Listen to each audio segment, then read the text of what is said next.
러시아의 문학가 도스토옙스키가 쓴 죄와 벌이라는 제목의 소설이 있습니다. 라스콜리니코프라는 가난한 대학생이 선택된 강자는 사회의 도덕률을 뛰어넘을 설 권리가 있다는 병적 사상에 사로잡혀서 고리 대금업자 노파를 살해합니다. 하지만 그 이후에 그는 판사의 죽음 앞에서는 논리적으로 맞서면서도 스스로는 죄의식의 중압감에 사로잡히게 되고 처음에 생각했던 것과는 달리 인류와의 단절감 때문에 괴로워하는 비참한 자신을 발견하게 됩니다. 그러던 중 그는 자기 가족의 생계를 위해 창녀가 된 소냐라는 여인을 통해 갱생의 길을 찾게 되며 결국 그녀의 권유를 따라 자수하고 시베리아로 유형을 가게 되는 것입니다. 제가 꽤 독서열이 있었던 중학교 시절에 이 소설을 읽기는 했지만 전체 줄거리가 잘 기억나지 않아서 인터넷에 들어가 검색을 해보던 중에 누군가가 죄와 벌을 내용에 맞게 다른 제목으로 바꾸어 달라는 요청을 하고 그에 대한 응답으로 영웅과 죄인, 라스콜리니코프의 참회, 전당포 노파 살인사건 등의 제목들이 제시되는 것을 보고 실소를 금할 수 없었습니다. 아마 이 소설의 제목이 내용과 어울리지 않는다고 생각한 모양이지만 사실상 죄와 벌이야말로 그 내용과 딱 들어맞는 적절한 제목입니다. 작가는 인생의 가장 큰 괴로움이 죄 때문에 생기는 것이며 결국은 그 벌을 달게 받는 것이 구원의 길로 연결된다는 사상을 이 소설을 통해 전달하고 있기 때문입니다. 이 불의 명작에서 만약 문제점을 찾는다면 그것은 그 제목에 있는 것이 아니라 죄와 벌이라는 인생의 가장 심각한 문제에 대한 해결 방법에 있습니다. 왜냐하면 이 소설은 어떻게 보면 기독교적 신앙이 반영된 것 같지만 내면적으로는 인본주의적인 노력을 끊임없이 추구함으로써 인간의 회복과 구원을 향한 바람을 성취시키려 하고 있기 때문입니다. 도스토옙스키가 문제제기는 잘했지만 해답은 완전히 찾지 못했던 바로 그 죄와 벌에 대하여 오늘 보면 이사야에서는 가장 정확한 진리를 선포해주고 있습니다.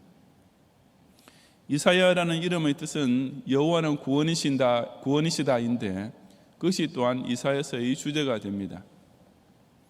이 시간 저는 주신 말씀을 통해 과연 인생의 진짜 절망적인 현실은 무엇이며 거기서 벗어날 수 있는 구원의 길이 어떻게 주어져 있는지를 함께 상고해 보고자 합니다. 첫째, 인생은 하나님을 알지 못하는 죄로 완전 부패했지만 그런 죄인을 향한 아버지의 사랑이 변함없는 까닭에 구원의 길은 열려 있습니다. 본문 1절에 기록하기를 유다 왕 우시아와 요담과 아하스와 히스기야 시대에 아모스의 아들 이사야가 유다와 예루살렘에 관하여 본 계시라고 했습니다. 여기 나오는 유다 왕들이 통치할 당시 북쪽 이스라엘은 아수르 제국의 침략으로 멸망해 가고 있었으며 남조 유다 역시 점점 더 쇠약해지고 있던 중이었습니다. 유다는 결국 가서는 바벨론 제국에 의하여 완전히 망하게 되지만 이 기간 중에는 아수르 제국에 의하여 시달릴 대로 시달리면서 나라의 존폐가 위협을 당하고 있었던 것입니다. 바로 그런 상황에서 하나님께서는 이사야 선지자에게 유다와 예루살렘에 관하여 즉 그들이 당하고 있던 민족적 환란에 대한 가장 근본적인 문제점이 무엇인지를 계시를 통해 깨우쳐 주려 하셨던 것입니다. 계속되는 2절부터 4절까지의 말씀을 우리 다 같이 함께 봉독하겠습니다. 하늘이여 들으라, 땅이여 귀를 기울이라. 여호와께서 말씀하시기를 내가 자식을 양육하였거늘 그들이 나를 거역하였도다. 소는 그 임자를 알고 나귀는 그 주인의 구유를 알건만은 이스라엘은 알지 못하고 나의 백성은 깨닫지 못하는도다 하셨도다. 슬프다 범죄한 나라요 허물진 백성이요 행악의 종자요 행위가 부패한 자식이로다. 그들이 여호와를 버리며 이스라엘의 거룩하신 이를 만홀히 여겨 멀리하고 물러갔도다. 아멘. 하나님께서는 그 문제에 대하여 내가 자식을 양육하였거늘 그들이 나를 거역하였도다 라고 단도직입적으로 선포하셨습니다. 자식이 세상에 태어나고 살 수 있는 것은 오직 그에게 부모가 있기 때문인 것과 꼭 마찬가지로 사람이 존재할 수 있게 된 것은 오로지 하나님께서 모든 생명의 창조주가 되셨기 때문이었습니다. 그럼에도 불구하고 그는 하나님을 모른다고 거역하는 것은 실로 심각한, 가장 중한 죄가 아닐 수 없습니다. 소나 나귀 같은 짐승도 최소한 자기 주인은 알아볼 줄 아는데, 소위 만물의 영장이라는 사람이 자기를 지으신 창조주를 거부하는 것은 정말 하늘이 듣고 땅이 들을 때에도 어처구니 없는 일, 실로 이 피조세계에서 일어나는 죄 중에 최악의 죄입니다.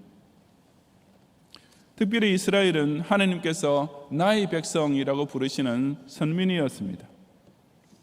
하나님께서 그들을 얼마나 특별히 사랑해 주셨는가 하면, 당신을 스스로 부르실 때에도 이스라엘의 거룩한 이라고 지칭하실 정도였습니다. 즉 하나님은 다른 이방 신들과는 전혀 다른 완전히 거룩하게 구별된 참 유일신이기도 하지만, 또한 자신은 오로지 자기 백성만을 위해 내놓다시피 하실 정도로 극진히 사랑해 주시는 아버지이신 것입니다. 이처럼 하나님 편에서는 진실하고도 적극적으로 그들의 아버지가 되어 주시려 함에도 불구하고, 유다 백성은 오히려 그 하나님을 만홀히 여겨 멀리하고 물러가 버렸습니다. 아주 상습적으로 하나님을 무시하고 모른 채 하면서 살았던 것입니다. 다시 말해서 그처럼 하나님을 부인하고 멀리하는 죄악이 유다 백성 중에서 점점 더 습관이 되고 일반화되고 아주 자연스러운 일상처럼 되어갔던 것입니다. 범죄한 나라여 허물진 백성이라는 표현대로 유다 민족 전체가 이 죄악에 만연되었으며, 행악의 종자요 행위가 부패한 자식이라는 표현 그대로 그 죄는 그들의 핏줄을 통해 자자손손 전해지는 악한 유전 형질이 되어버렸습니다. 이처럼 유다 민족의 비참한 현실은 그들을 괴롭히는 외적에 기인한 것이 아니라 그들 스스로가 하나님을 믿지 않고 거역하는 죄, 즉 불신앙이라는 가장 중한 죄악 때문이었습니다. 사람이 인간 사회에서 저지를 수 있는 가장 큰 죄가 무엇이겠습니까? 도둑질, 강간, 살인 같은 것도 물론 중한 죄이지만, 그보다 본질적으로 훨씬 더 큰 죄는 자기 부모를 부인하는 죄가 될 것입니다. 부모에게 효도하지 않는 정도가 아니라 틀림없는 자기 부모를 두고 부모가 아니라고 거부하는 것입니다. 이것은 너무나 심한 죄이기 때문에 아무리 불효하는 자식이라 할지라도 사실 이렇게까지는 하지 어렵습니다. 오히려 사회에서는 온갖 끔찍하고 흉악한 범죄를 일삼는 악인이라 할지라도 제 부모에게만큼은 자식으로서의 도리는 지키고 사는 것이 인간의 기본적인 본성이기 때문입니다. 그러므로 만약 실제로 그처럼 자기 부모를 부인하는 자식이 있다고 한다면 그야말로 사람도 아니라는 소리를 들어도 싸지 않겠습니까? 그가 제 아무리 사회에서는 인정을 받을 만한 능력을 갖추고 이웃으로부터는 칭찬 들을 만한 예의와 도덕을 갖춘 사람이라 할지라도, 만약 자기 친부모를 어디 멀리 양농 같은 데 맡겨놓고 한번 찾아가지도 않은 사람이라면 그 얼마나 가식적이며 비양심적이며 비인간적인 사람이겠습니까? 꼭 마찬가지 논리가 사람과 하나님 사이에서도 적용됩니다. 부모가 자식을 잊게 만든 것처럼 하나님께서 사람을 존재하게 하셨습니다. 그렇다면 사람이 저지를 수 있는 가장 큰 죄 역시 바로 그 하나님을 모르고 부인하고 거부하는 행위가 아니고 무엇이겠습니까? 그러므로 아무리 인간 사회에서는 덕스럽다는 칭찬을 듣고 선행을 많이 행한다 하더라도 자기 생명의 창조주이신 하나님을 알지 못하는 사람이야말로 진짜 사람도 아닌 사람인 것입니다. 그리고 이것이야말로 인간의 완전 부패의 실상이기도 합니다. 왜냐하면 아무도 태어날 때부터 그런 하나님을 스스로 아는 사람이 없기 때문입니다. 사람의 본성이 본질적으로 완전히 타락되었기 때문에 사람은 스스로 하나님을 알 수 있는 능력은커녕 알려고 하는 의지조차 가지 못하고 있는 것이며, 모든 사람은 바로 그런 죄의 형질을 물려받은 행악의 종자요 부패한 자식이 된 것입니다. 그렇다면 그런 절망적인 죄인인 인간에게 어떻게 구원의 길이 열릴 수 있는 것이겠습니까? 그것은 오로지 그처럼 사람이 부인하고 거부하는 하나님이 여전히 그들의 아버지가 되어오신다는 사실에 있습니다. 그처럼 당신에게 등을 돌리는 죄인들을 책망하시면서도 하나님께서는 여전히 그들을 내가 낳은 자식이라고, 내가 양육한 백성이라고 불러주고 계시기 때문입니다. 아버지는 자기 자식이 아무리 큰 죄를 짓고 사형대에 올라있다 하더라도 그 자식을 버릴 수가 없습니다. 설사 자기 자식이 아버지를 모른다고 부인해 오더라도 아버지 편에서는 결코 그 자식에게서 돌아설 수가 없습니다. 진짜 아버지라면 자식이 아무리 못나고 변망덕한다 해도 이것만큼은 어쩔 수 없기 때문입니다. 그리고 바로 이런 아버지의 본성이 하나님 앞에서 범죄한 저와 여러분에게 구원의 소망을 여전히 남겨주고 있습니다. 하나님께서 우리의 죄를 책망하시면서도 아직도 내 자식이라고 불러주고 계시는 것은 당신의 택자를 향한 어쩔 수 없는 하늘 아버지의 사랑이 여전히 변함없음을 여실히 드러내고 있는 증거가 아니겠습니까? 그저 회개하고 용서를 구하면서 그 아버지께로 돌아가기만 하면 아버지의 품은 돌아오는 탕자를 향해 언제든지 활짝 열려 있는 것입니다. 허물진 백성, 행악의 종자, 행위가 부패한 자식, 비록 이것이 우리의 현주소이긴 하지만 우리의 진짜 본적은 하늘나라의 생명책에 영원 전부터 기록되어 있고 우리 진짜 호적은 하나님의 택하신 자녀로 이미 등재되어 있습니다. 창조주 하나님을 알지 못하는 것이야말로 실로 가장 중하고 악한 죄이며 모든 인생은 예외 없이 바로 이 죄로 인해 완전 부패에 빠진 죄인이 되었지만 오늘도 그 죄인을 내 자식이라 부르시면서 기다리고 계시는 이스라엘의 거룩한 자의 변치 않은 사랑을 깨닫고 그 품으로 돌아가서 다시는 그 아버지를 떠나지 않는 하나님의 영원한 자녀들이 되시기를 바랍니다. 둘째, 인생은 당연히 받아야 할 벌의 고통 가운데 있지만 그보다도 하나님의 은혜가 훨씬 더 큰 까닭에 구원의 소망은 남아 있습니다. 5절과 6절 말씀에 너희가 어찌하여 매를 더 맞으려고 폐역을 거듭하느냐. 온 머리는 병들었고 온 마음은 피곤하였으며 발바닥에서 머리까지 성한 곳이 없이 상한 것과 터진 것과 새로 맞은 흔적뿐이거늘 그것을 짜며 싸매며 기름으로 부드럽게 함을 받지 못하였도다 라고 했습니다. 여기서 이사야 선지자는 육신의 병을 들어서 유다 민족의 상태를 비유하고 있습니다. 건강이라는 것은 육신의 자연스러운 상태지만 반대로 병이 든다는 것은 몸 어디에서 무언가가 잘못되어 있기 때문입니다. 그 잘못된 무엇이 곧 병의 근원인 것처럼 유다 백성도 하나님 앞에서의 반역이라는 이유 때문에 그런 현실적 고통을 받게 되었던 것입니다. 또한 이사야는 그 유다 백성의 상태는 단순한 병 정도가 아니라 한 걸음 더 나아가서 발바닥에서 머리까지 성한 곳이 없이 상한 것과 터진 것과 새로 맞은 흔적뿐이라고까지 했습니다. 이것은 그들이 당하고 있던 비참한 현실은 그냥 자연적으로 혹은 우연히 생긴 현상이 아니라 하나님께서 의도적으로 그렇게 만드신 결과임을 강조하는 말입니다. 왜냐하면 하나님은 기계적인 신이 아니라 인격적으로 반응하시는 하나님이시기 때문입니다. 유다 백성이 창조주이신 하나님을 거역하며 하나님께 되어들었을 때 하나님께서는 그들을 회개시키기 위하여 친히 매를 드셔서 때리고 상하게까지 하도록 벌을 주셨습니다.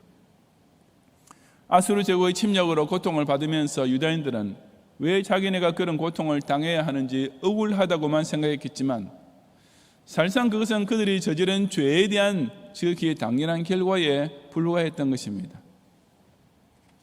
당신의 백성을 향한 하나님의 마지막 목적은 구원에 있는 것이 틀림없지만 이처럼 그 과정에서 부분적인 심판도 엄연히 있는 것을 우리는 또한 잊지 말아야 합니다.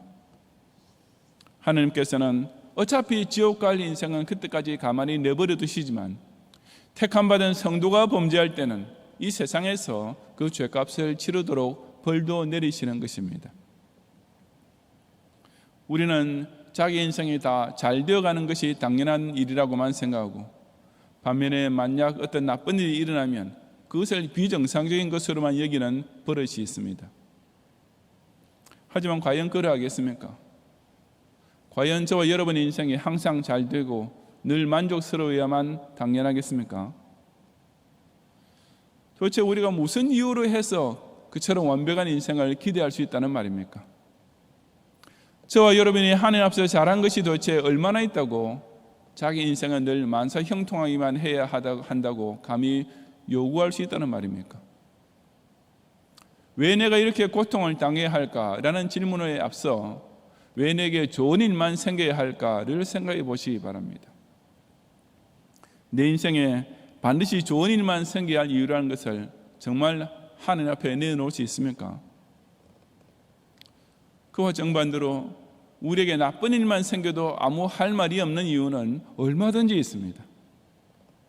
이전에 하나님을 알지 못하고 불신하던 큰 죄부터 시작해서 지금까지 내가 살면서 지었던 이런저런 자범죄들을 기억할 수 있는 만큼만 따져본다 하더라도 저와 여러분은 오히려 지금 현재 닥치고 있는 시험과 환난보다 10배 더한 일을 당한다 하더라도 감히 항의는커녕 불평조차 못할 처지가 아니겠습니까?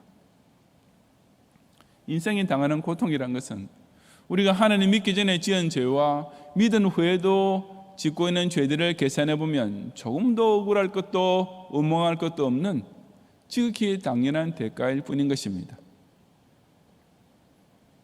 그렇다면 모든 사람은 그 죄의 대가로 금세 고통을 당하고 내세도 다 지옥 갈 수밖에 없는 상태로 남아 있어야 하는 것입니까? 유대 백성 모두가 사실상 그리 되어야 할 것임에도 불구하고 바로 여기서 정말 놀라운 일이 벌어졌습니다. 이어지는 7절 이하 9절까지의 말씀을 우리 다 같이 함께 봉독하겠습니다. 너희의 땅은 황폐하였고 너희의 성읍들은 불에 탔고 너희의 토지는 너희 목전에서 이방인에게 삼켜졌으며 이방인에게 파괴됨 같이 황폐하였고 딸 시온은 포도원의 망대같이 참외밭의 원두막같이 에워싼 성읍같이 겨우 남았도다. 만군의 여호와께서 우리를 위하여 생존자를 조금 남겨두지 아니하셨다면 우리가 소돔 같고 고모라 같았으리로다. 아멘. 여기 7절에 기록된 말씀은 아마도 주전 701년 산헤립이 유다를 침공했을 때의 상태를 묘사하는 말일 것입니다. 이방인 군대의 무자비한 침략 앞에 유다 땅은 황폐되고 마을들은 불타 없어지고 작물들은 약탈당함으로써 나라는 이미 그의 망한 것이나 다름없었습니다. 그리고 이제 마지막으로 딸 시온, 즉 예루살렘과 그 주민만 겨우 남았는데 그것도 이미 적군에게 포위된 상태였던 것입니다. 온 나라가 쑥대밭이 되고 이제 예루살렘 성 하나만 간신히 버티고 있는 꼴이란 마치 작물을 다 수확해버린 포도원과 참외밭에 망대와 원두막 하나만 덩그러니 남아있는 것처럼 실로 볼품없고 처량하기 짝이 없었습니다. 그렇게 현실적으로 에워싸인 성읍 예루살렘을 바라보면서 그 누가 여호와는 구원이시다라는 믿음을 가질 수가 있었겠습니까? 아수르 제국의 강력한 군대에 포위되어 망할 날만 남아있는 상황에서 그 안에 갇힌 유다 백성에게 어떤 소망이 남아있으리라고는 그 어느 누구도 생각할 수조차 없었을 것이 당연합니다. 하지만 바로 그런 상황에서 이사야 선지자는 만군의 여호와께서 우리를 위하여 생존자를 조금 남겨두지 아니하셨다면 우리가 소돔 같고 고모라 같았으리로다라는 참으로 놀라운 신앙을 고백했습니다. 그는 그 포위되어 있는 예루살렘 성과 그 안에 겨우 남아있는 소수의 주민들을 보면서 남들 눈에는 망해가는 나라의 찌꺼기로밖에 여기지 않을 그 모습을 보면서도 오히려 이들이야말로 하나님께서 남겨두신, 즉 하나님께서 구원해 주신 결과라고 정확하게 깨달았습니다. 하나님께서 마음만 먹으셨더라면 예루살렘도 저 옛날의 소돔과 고모라 같이 한순간에 완전히 망하도록 하실 수 있으셨는데 이렇게 조금이나마 남겨주셨으니 이것이야말로 여호와께서 유다 백성을 위해 베푸르신 구원의 결과라고 찬양했던 것입니다. 실제로 하나님께서는 바로 그 생존자들을 통해 유다의 명맥을 계속 이어주셨고 후에 바벨론에게 멸망당할 때에도 또한 조금 남은 자들을 보존해 주셨으며 결국에 가서는 그 유다 백성에 약속하셨던 해방의 날을 허락하심으로써 이스라엘을 완전히 회복시켜 주셨던 것입니다. 하나님께서 내게 주시는 고통들이 괴롭고 원망스럽습니까? 하나님께서 아직까지 내 인생에 남겨두신 것들을 보시기 바랍니다. 내 죄를 생각한다면 소돔과 고모라 백성처럼 망했어도 벌써 완전히 망했어야 할 것인데 그렇지 않고 아직도 내게 남겨주신 것들을 찾아서 세어보시기 바랍니다. 실제로 하나님께서 우리에게 은혜로 남겨주신 것들은 조금이 아니라 과분할 정도로 많은 것을 깨달아야 합니다. 내 재물을 거두어 가셨지만 내 건강은 남겨주셨습니까? 내 친구를 데려가셨지만 아직 내 사랑하는 가족은 남겨주셨습니까? 내 육신의 기력은 앗아가셨지만 그래도 하나님 아버지께 기도할 힘은 남겨놓으셨습니까? 내 인생에 꼭 필요하다 싶은 것들까지 몽땅 다 가져가신 것 같지만 아직도 내 심령에 예수 그리스도를 믿고 의지할 신앙만은 남겨주셨습니까? 진심으로 감사하시기 바랍니다.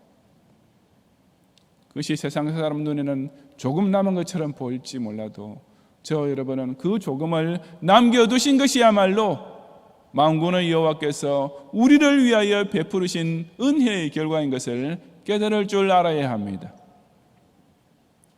그 남겨두신 은혜를 인하여 하나님께 찬양하고 영광을 돌리면 하나님께서는 그것을 통해 더 큰 복, 완전한 구원까지 반드시 베풀어 주십니다. 사람들은 자기 인생에 잘못되는 것만 두고서 울고불고 난리를 치지만 사실상 우리가 벌을 받는 것은 지극히 당연한 일이며 오히려 은혜야말로 우리가 전혀 기대할 수 없었던 천만 뜻밖의 일이 아니겠습니까? 벌은 100% 우리 자신의 죄 때문에 받는 것이지만 은혜는 100% 하나님 편에서 우리에게 공짜로 일방적으로 베풀으시는 선물입니다. 그리고 이 남겨두시는 은혜를 받느냐 못 받느냐가 결정적인 역할을 하게 되는 순간은 곧 우리가 이 세상을 떠날 때 그리고 예수님께서 재림하실 때가 됩니다. 그때 만약 생존자 가운데 들어가지 못하면 그 사람은 그야말로 소돔과 고모라 같이 저 무서운 지옥불의 심판에 영원히 빠질 수밖에 없기 때문입니다.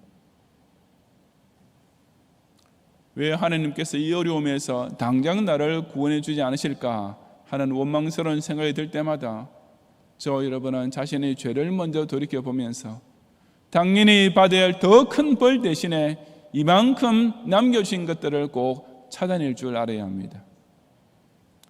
평생을 온통 다 고통 가운데 산다 하더라도 결코 못 다 치를 죄값을 하나님께서 오직 당신의 은혜로 이미 탕감시켜 주고 계시는 것을 매일 매사를 통해 체험하고 감사드림으로써 금세에서 잠시 받는 벌과는 비교도 안 될 무서운 영벌 심판의 날에도 바로 그 하나님의 은혜로서 완전한 구원을 받는 성도들이 꼭 되시기를 바랍니다. 성도 여러분, 세상의 도덕이나 인간의 양심이 정의하는 죄라는 것은 결국 사람이 다른 사람에 대하여 저지른 죄에서 벗어날 수가 없는 인본주의적인 정의로 끝나고 맙니다. 하지만 성경은 하나님을 믿지 않고도 선하게 살 수 있다라는 말이야말로 인생에 저지른 가장 악하고 교만한 죄라고 깨우쳐 줍니다. 꼭 기독교인이 되지 않아도 나만 양심적으로 정직하게 살면 되지 않느냐라는 말이 실제로는 하나님을 얼마나 만홀히 여기는 무서운 신성모독인지를 두려워할 줄 알아야 합니다. 양심과 도덕과 윤리만 있으면 하나님은 필요 없다고 생각하는 이것이야말로 사탄이 이 세상에 뿌리고 있는 가장 악한 죄의 종자이며 인류 역사에 자자손손 유전되고 있는 가장 고질적인 병인 것입니다. 세상의 법이 요구하는 벌은 결국 저지른 죄와 상응할 만한 대가를 반드시 치러야 하는 것이며 그러기 위해서는 그 죄인에게 어떤 용서나 감형이란 것이 원칙적으로는 주어질 수가 없습니다. 결국 눈에는 눈, 이에는 이라는 법이 옛날이나 지금이나 방법만 다르지 실제적으로는 그대로 적용되는 것이며 거기에는 죄인에 대한 참된 구원의 길은 완전히 막혀 있는 것이나 다름없습니다. 하지만 하나님께서는 그 죄인으로 하여금 당신을 아버지라고 부를 수 있게 해주시고 그 당연히 받아야 할 죄값보다도 당신 은혜가 훨씬 더 크고 강력하다고 선포해 주시니 이 얼마나 놀랍고도 고마운 구원의 복음입니까? 불가능한 완전 부패의 죄 가운데서도 우리가 용서를 구해야 할 하나님이 바로 우리의 아버지가 되으시니 우리는 결코 절망할 필요가 없는 것입니다. 아버지를 떠난 자식에게 있어서 어떤 희망이라는 것은 순전히 아버지 쪽에 다 달려 있습니다.